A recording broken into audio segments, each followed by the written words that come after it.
offline itu kan disuruh ngumpulin paket, kalau online itu nggak perlu, jadi itu kayak bener-bener ngehemat energi sama waktu sama uang juga. Pertama kali aku milih informatika, pertama mikir gaji ya, ngomong gaji kelihatannya tinggi gitu, menarik gitu. Sama susah sih menurutku. Itu susah karena apa? Karena ya kita nggak ilmu komunikasi kan ya, nggak pernah berhubungan sama IT kayak gitu, coding kita nggak tahu. Nah, wah kurang riset gitu, kayak aduh rumit banget. Oke, halo semuanya, saya Evan Januar dari angkatan 19 dan sekarang sedang menjalani tugas studio akhir. Hai. Hai, siang-siang minum es sambil nunggu jam kelas. Kenalin, aku Jenis dari Stratkom 19. Uy. Ya, perkenalkan, nama saya Francisco Alan Seon, biasa dipanggil Alan, dari jurusan Informatika angkatan 2019. Halo semuanya, nama saya Jonathan Alexander William dari Arsitektur angkatan 2022. Sekarang saya sedang menjalani arsitektur semester 2. Oke, perkenalkan, nama aku Jason Jurika, aku dari jurusan Informatika angkatan 2022. Pergi ke Bali makan babi kuning Pak Malen. Jangan lupa makannya spasi berdua. Asik. Halo semuanya, kenalin nama aku Celia Valen dari Stratkom angkatan 22. Wih, cakep.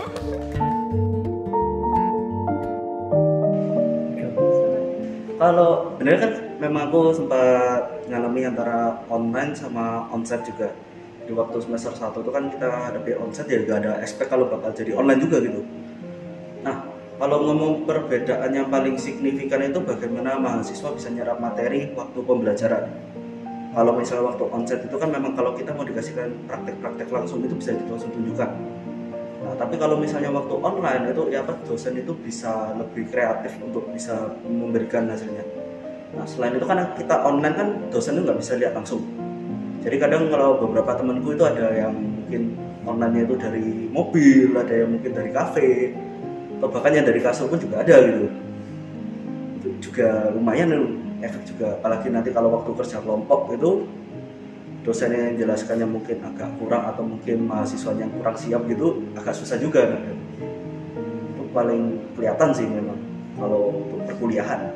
Kalau dari aku, online itu menurutku lebih fleksibel, kita bisa kuliah di mana aja. Tapi kalau offline lebih seru, lebih interaktif dan juga lebih bisa bersosialisasi. Kalau dari pertemanan atau kelas pastinya lebih enak offline ya, karena itu tadi aku bilang lebih banyak berinteraksi. Terus kalau semisal pusing-pusing kelas gitu, kita bisa pusing bareng gitu. Cuman kalau online kita cuma bisa di breakout room kayak gitu, gak dapet feel-nya.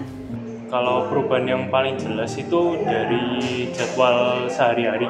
Jadi misalnya kayak daily activitiesnya kita bangun jam berapa, terus nanti ngerjain tugas jam berapa, persiapan itu kalau pas online kan nggak perlu persiapan untuk ke kuliah, ataupun kalau ada persiapan pun ya minim. Terus sama lagi yang beda lagi itu pas di pengumpulan tugas. Misalnya kayak disuruh buat maket, kalau pas offline itu kan disuruh ngumpulin maket, kalau online itu nggak perlu, jadi itu kayak bener-bener ngehemat energi sama waktu sama uang juga.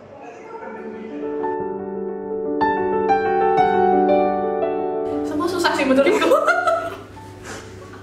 Oke, kalau paling susah menurutku dulu sempat buat desain web, ada mata kuliah namanya desain web. Itu susah karena apa? Karena ya kita nggak ilmu komunikasi kan ya, nggak pernah berhubungan sama IT kayak gitu, coding kita nggak tahu. Nah makanya itu menurutku agak susah karena perlu penyesuaian lebih. Kalau sejauh ini nggak bisa dibandingin sama Jenis. Beda.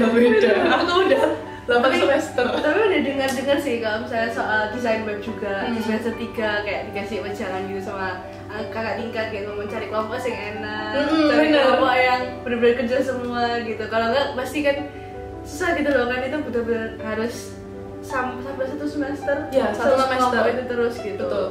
Terus kalau misalnya sama di Stratkom aku kayak yang selama ini yang paling rumit ya kemarin tugas UAS dari pengantar PR yang bikin booth itu harusnya.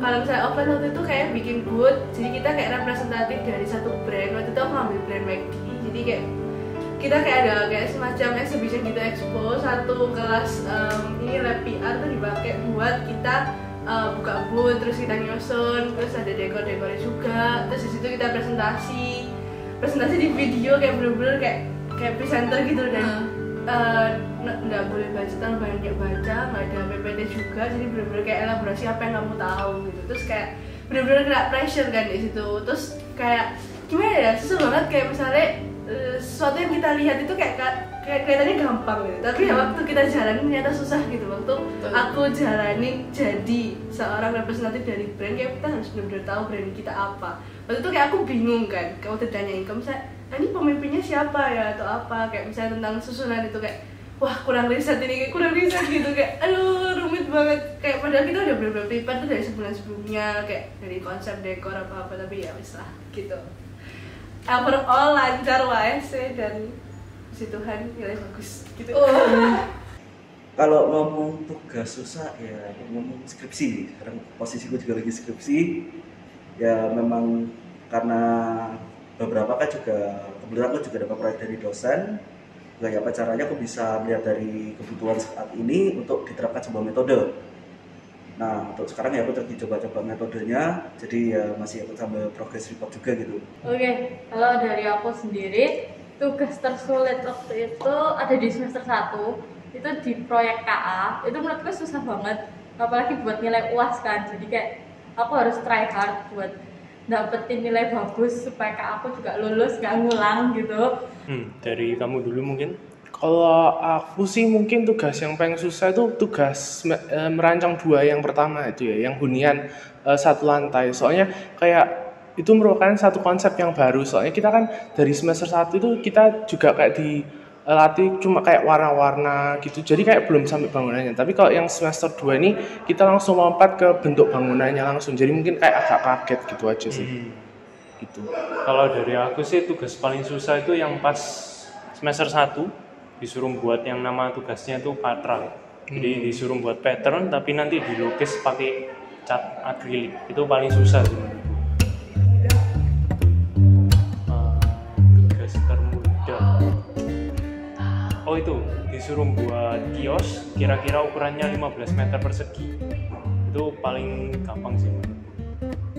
Kalau aku juga sama si kios, soalnya kayak menurut aku itu kayak tugasnya cukup mudah gitu ya. Terus jadi kayak agen waktu itu tutornya juga fun, jadi kayak ngerjain tugasnya sendiri jadi kayak lebih fun, terus kayak ngerasa mudah gitu. Kalau gampang, jujur gak ada yang gampang. Tapi mungkin itu ya, kalau suruh buat press release atau buat iklan kayak gitu lebih mudah kali ya, karena kita cuma perlu muter otak dan merealisasinya lewat Canva. Kalau kita ngomong tugas termudah, menurutku hampir susah ya kalau mau ngomong tugas termudah itu ada atau enggak.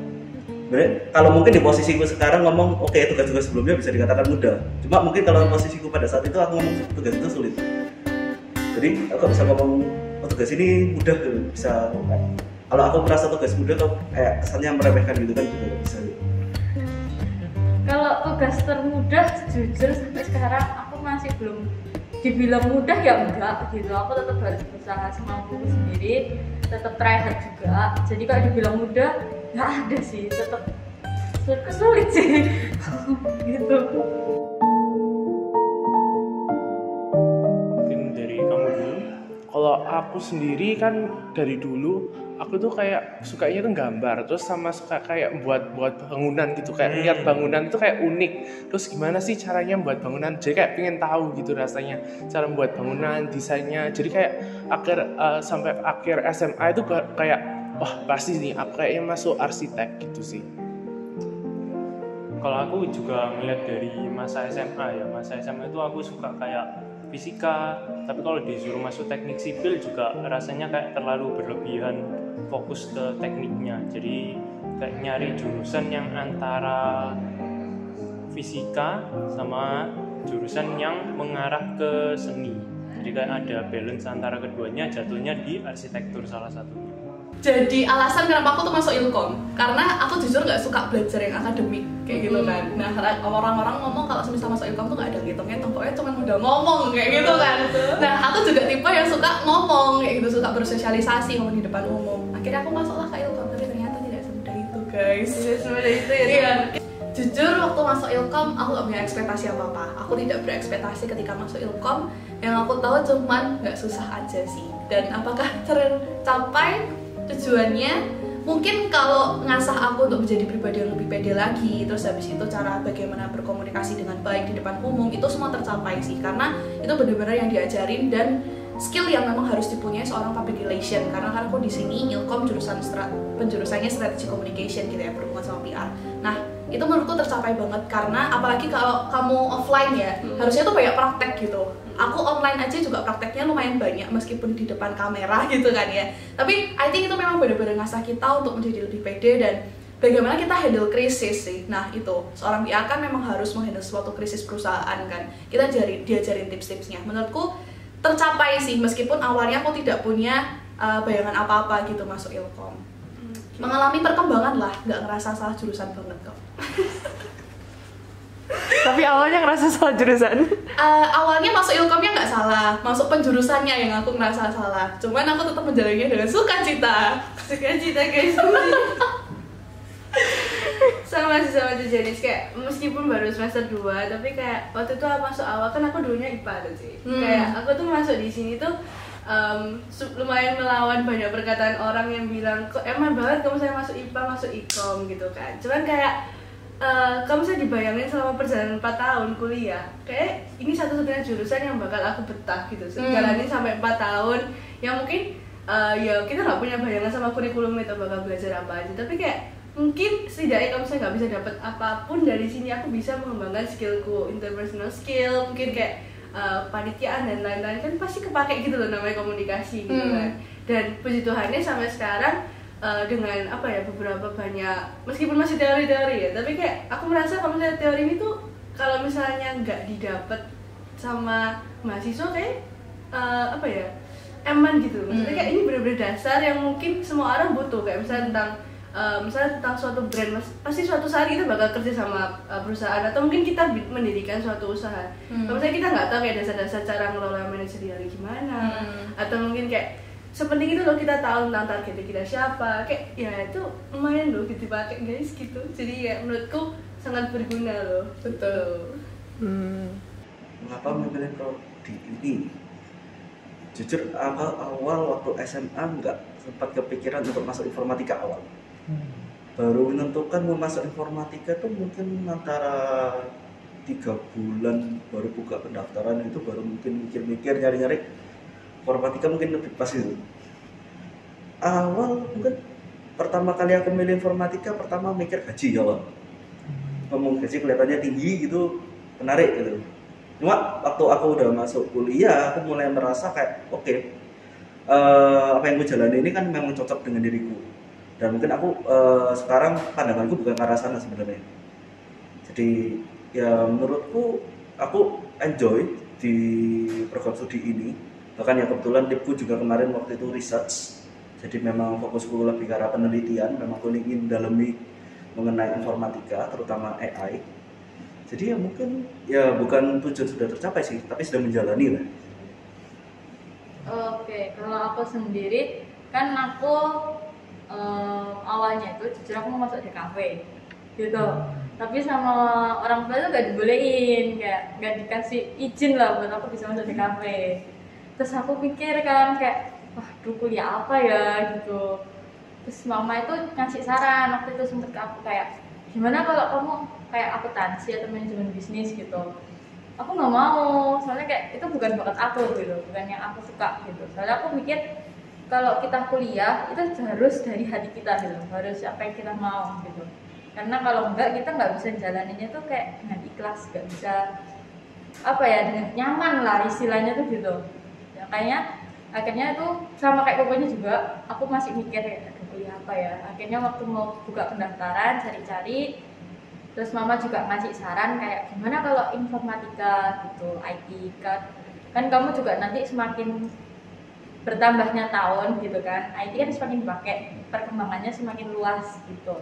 Terus aku mikir kayak bisa nggak ya aku masuk IT gitu, soalnya aku juga tahu kemampuan diri aku sendiri sampai mana gitu. Setelah aku pikir-pikir kayak ya udahlah gitu, coba gitu, akhirnya masuk IT. Terus setelah aku masuk, jujur semester 1 itu sempat struggle, apalagi aku kan dari masa peralihan kan, SMA-nya online, tiba-tiba masuk ke offline, SMA ke kuliah juga, lingkupnya juga pasti berbeda, pembelajarannya pun juga pasti berbeda. Jadi aku UAS semester 1 tuh masih penyesuaian, masih ya berapa bulan ya, 1-2 bulan. Setelah itu baru bisa mulai ngikutin gitu sih. Kayak, oh ternyata kuliah tuh kayak gini, sistemnya kayak gini, penilaiannya kayak gini.